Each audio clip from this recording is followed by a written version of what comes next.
last few days, we have seen a number of reports that have been emerging in our newspapers on the situation of Penans in Sarawak. And 2 days ago, there was a delegation, an NGO delegation, yang telah bersama-sama kita di Parlimen untuk memberitahu ahli Parlimen dan juga kawan-kawan lain mengenai situasi sebenarnya yang berlaku terhadap Penans, khususnya wanita-wanita dan juga anak-anak yang kecil sampai 10 tahun. So today, what we're asking is for a royal commission to investigate what is happening. As you can see, the Women, Family and Community Development Ministry also had an investigation, but very reluctantly, they only came out with the report very reluctantly after pressure was mounted on them. And also nothing has happened since the report has come out. Nothing has happened since the report has come out. Now, it is very clear that the Penang community is under siege, though. This is quite important. The Penang community is under siege, and you get the impression they are under occupation. They are under occupation by the government of Sarawak as well as the timber companies. And clearly, because of the nexus between the government of Sarawak as well as the timber companies, nobody wants to help the Penans, because it is a vulnerable community that needs immediate support, immediate help. And I think that right now, the only way to do that, to go forward, is a Royal Commission on Penans, to investigate what exactly is happening and to come up with some strategies. Now, Malaysia recently supported the United Nations Declaration on the Rights of Indigenous People, 2007. Okay, so therefore, Malaysia has a responsibility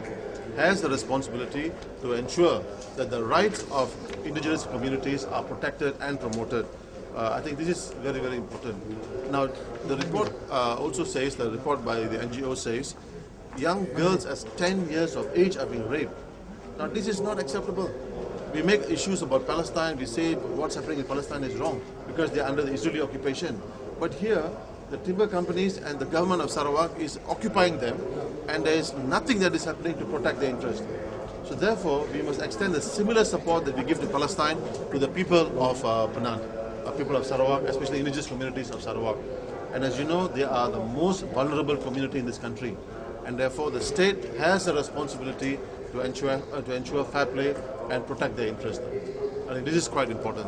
Okay? So today, I'm actually calling upon a royal commission to be set up to investigate the abuse and rape of children and women in Sarawak, the Penans in Sarawak. The people must be wondering why.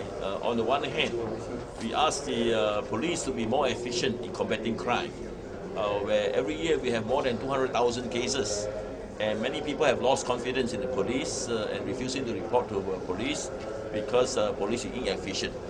But on the other hand, just now we have a press conference about we call the abuses by the police in we call trigger happy in shooting. I hope the public will not see us as contradictory. We are not contradicting ourselves, but we are appreciative of the police job in maintaining law and order. But we are saying when police must also follow the rules, and when they do not follow the rules and when they are not under track and they kill people, action must also be taken against them. On the other hand, we want the police to be more efficient to combat crime through intelligence, to we call finding we call this whatever technical ways with the now all these what you call it the public this surveillance and all that. I think I hope the police will not misunderstand us. I have received so many complaints.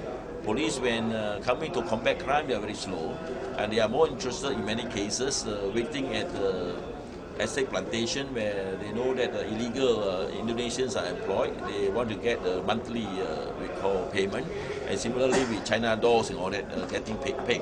So these are we call complaints that we receive. We want to make sure the police force is upright. The point we want to make is the police force internally they must be upright, combating crime where it's due and not abusing their power by getting monthly we call payment, or we call when innocent people in not so dangerous situation they simply shoot and kill. I think a balance must be drawn there. In fact, when the police were asked to investigate the accusations against the rape of the Penang women, the police said they have no money. so they could not investigate. I think this is not an acceptable excuse. We got money for everything else, but no money to investigate the wrongdoings and the injustice done to a minority community that needs support and help. I think this is not acceptable. So again, let me reiterate the need for a royal commission to investigate. Otherwise, countries all over the world think that Malaysia is a pariah country, because we cannot control, we cannot protect and promote the interests of minority communities, especially who are under occupation of timber companies and the state government of Sarawak.